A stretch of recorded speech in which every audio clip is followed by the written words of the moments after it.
Hello everyone. So we are discussing previous year questions of the chapter Biotechnology, Principles and Processes and the topic Processes of Recombinant DNA Technology.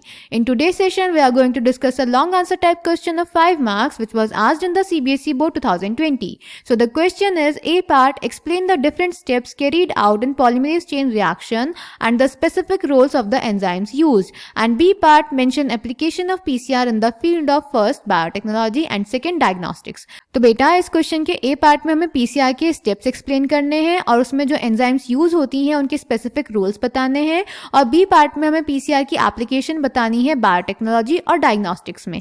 So let's check the answer. तो बेटा जो PCR है, PCR stands for polymerase chain reaction. इसकी मदद से हम DNA को amplify कर सकते हैं, उसकी बहुत सारी कॉपीज बना सकते हैं. इसमें बेटा 3 स्टेप्स इन्वॉल्व रहते हैं, denaturation, annealing and extension. Denaturation में हम डीएनए को हाई टेम्परेचर प्रोवाइड करते हैं जिसकी वजह से डीएनए के दोनों स्ट्रैंड्स सेपरेट हो जाते हैं. उसके बाद आता है एनेलिंग. एनेलिंग में हम टेम्परेचर थोड़ा कम करते हैं और हम प्राइमर्स प्रोवाइड करते हैं जो कि इनिशिएटर मॉलिक्यूल की तरह बिहेव करते हैं डीएनए के एक्सटेंशन के लिए. उसके बाद हम टैग पॉलीमरेज और डीऑक्सी न्यूक्लियोटाइड्स की हेल्प से एक्सटेंशन के स्टेप में डीएनए का पॉलीमराइजेशन करते हैं, यानी डीएनए का एक्सटेंशन करते हैं जिसकी वजह से हमारे पास नया डीएनए बन जाता है.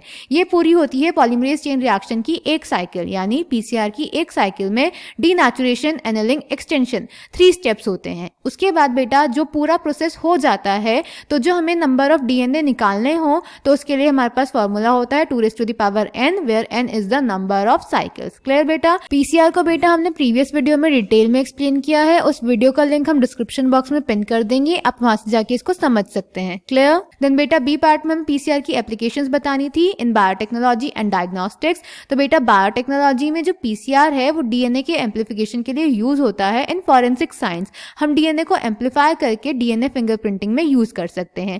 ऑल्सो बेटा ये माइक्रो ऑर्गेनिजम्स को आइडेंटिफाई करने के लिए भी यूज होता है from different soil samples, sediments and water. Also बेटा इसको आर्कियोलॉजिस्ट यूज कर रहे हैं फॉर देयर एक्सपेरिमेंट्स. वो पीसीआर और डीएनए फिंगरप्रिंटिंग दोनों की एप्लीकेशंस को मिक्स करके एनालिसिस करते हैं.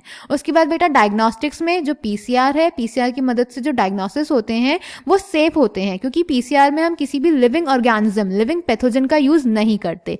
क्लियर बेटा. So answer B is first biotechnology.